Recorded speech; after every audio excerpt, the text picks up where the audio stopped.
Los géneros literarios se han construido a través de los años. Se tratan de moldes que siguen un conjunto de escritores a la hora de realizar sus textos. Sin embargo, estos moldes no terminan por ser determinantes, pues cada autor imprime cierta particularidad en su obra, lo que las distingue del resto. ¿Y cuáles son esos elementos que las distinguen o las hacen similares? Según Guillén, el parentesco genérico de dos obras depende del uso de unas funciones comunes, no de meros parecidos temáticos o argumentales. ¿Qué elementos hace posible una estructura de funciones? Es de suponer que son lo mismo formales como temáticas. En el presente video, pretendemos realizar un análisis comparatístico de las obras Viento Invernal y Yerma, a través del método genológico, abordando, así, la construcción del género de las obras.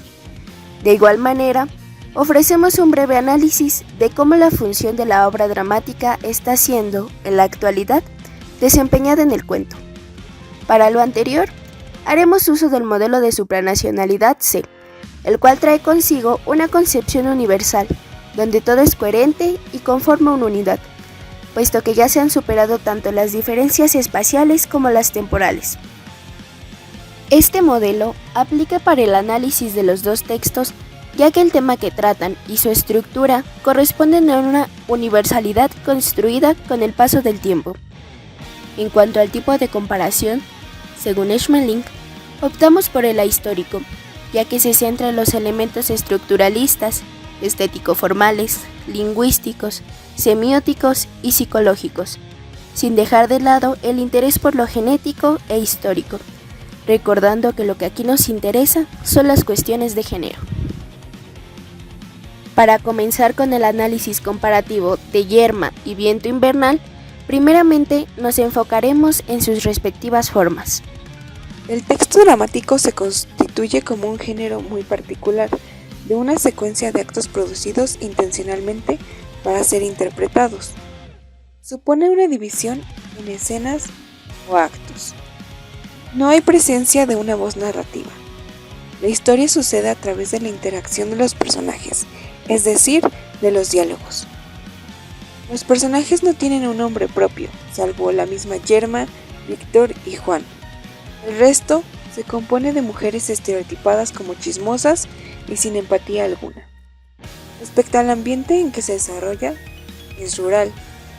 Los cantos que están intercalados en la lectura están escritos en verso, y al igual que el resto de la obra, hacen uso del lenguaje poético que los podría caracterizar dentro del género lírico. Es, como ya se había mencionado, la aparición de elementos que parecen característicos de un género en otro. Respecto a la forma del cuento Viento Invernal, está narrado en prosa y su extensión es corta. Ambas características son las principales de este subgénero. En ningún momento hay diálogos, y quien cuenta es un narrador omnisciente en tercera persona. La historia se narra en todo momento desde la perspectiva de Celia, y se desarrolla en un espacio cerrado. La protagonista no sale de la habitación en ningún momento, y si acaso, la historia evoca una escena que trae consigo otro espacio, y se sale de la secuencia cronológica principal. Es cuando la protagonista recuerda momentos pasados, por lo que nos hallamos ante una analepsis, lo que recuerda la protagonista. En Yerma, el diálogo resalta como hilo conductor de la obra. Guillén apunta sobre el diálogo lo siguiente. El diálogo, por ejemplo, que puede surgir como un componente más en determinado momento o lugar de este o aquel género, en una epopeya, un romance, una balada, un cuento, una novela, un ensayo, incluso una obra de teatro, que no siempre coincide con él, pero cuando el diálogo llega a ser una forma totalizadora, ¿puede acaso decirse que nos hallamos ante una forma en busca de género? Es evidente que el diálogo no es un aspecto exclusivo del texto dramático, sin embargo, sí lo es el cómo se usa. El cuento de Viento Invernal no posee diálogo alguno, todo está narrado desde una perspectiva omnisciente, y los personajes no tienen diálogos, aunque el género narrativo bien podría tenerlos. Otras formas que Yerma tiene y Viento Invernal no, son las acotaciones. Estas contienen las acciones de los personajes o indicaciones acerca de escenario o la música, que sirven para realizar la representación de la obra. Viento Invernal no las necesita, porque la narración en prosa no tiene una intención representativa. En cuanto a la voz narrativa, solo Viento Invernal la posee. Existen algunas obras dramáticas con narrador, pero esto no es el caso de Yerma. Las dos obras presentan un tema en común, la maternidad. Yerma, cuyo nombre dice todo acerca de lo que trata la historia, anhela mucho dar a luz a un niño, pero es infértil. Hace lo posible por quedar embarazada yendo al auxilio de una vieja pagana, pero cuando ésta le ofrece a su hijo para que forme una nueva familia, la rechaza, pues antes desea mantener el honor de su esposo y casa. En el caso del cuento, Celia, quien está dando a luz, no quiere al niño que llega al mundo, pues este hijo no resulta de su matrimonio con Silvestre. En Yerma nos encontramos con la maternidad deseada que nunca llega. En Viento Invernal, con la maternidad no deseada, cada una con sus respectivos motivos.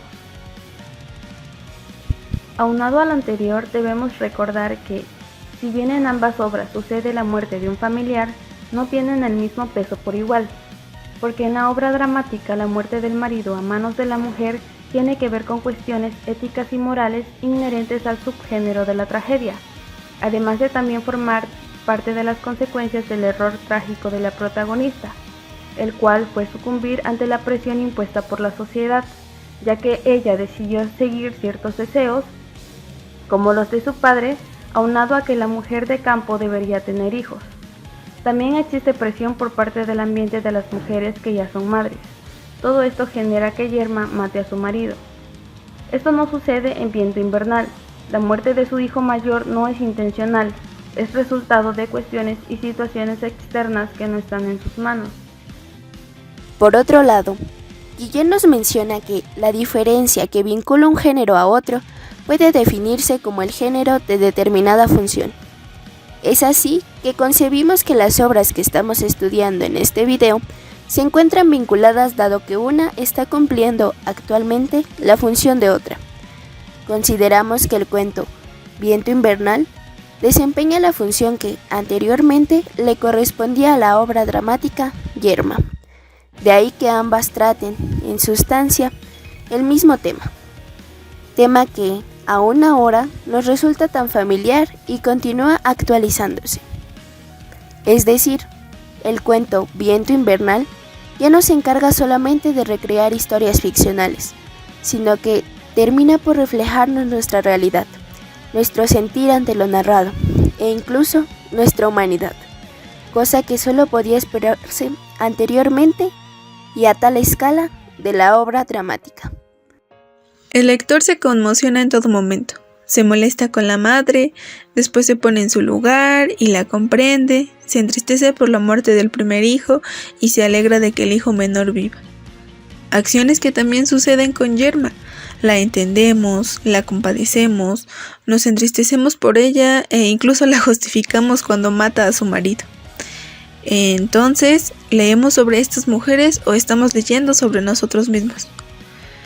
Hay que pensar también que nos encontramos inmersos en una sociedad que lee de manera casi nula y que, si leen, prefieren leer textos cortos para terminarlos rápido. Es así que la función de la obra dramática migra, por necesidad, hacia el cuento, pues de lo contrario, seguramente la reacción que nos genera el drama se vería desplazada y posteriormente olvidada.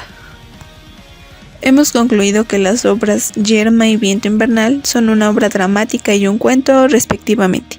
A lo largo de este análisis hemos intentado dar cuenta de cómo el género se construye a partir de la forma y el tema, siendo el tema en vínculo entre ambas obras, y fue debido a este vínculo que el tema genera que hemos propuesto que el cuento está cumpliendo actualmente con la función que la obra dramática desempeñaba. Pero no hay que olvidar que el hecho de encasillar una obra en determinado género literario no es siempre lo mejor, ya que esto acorta las posibilidades de ser de las obras y podría terminar aniquilando la diversidad de sus interpretaciones.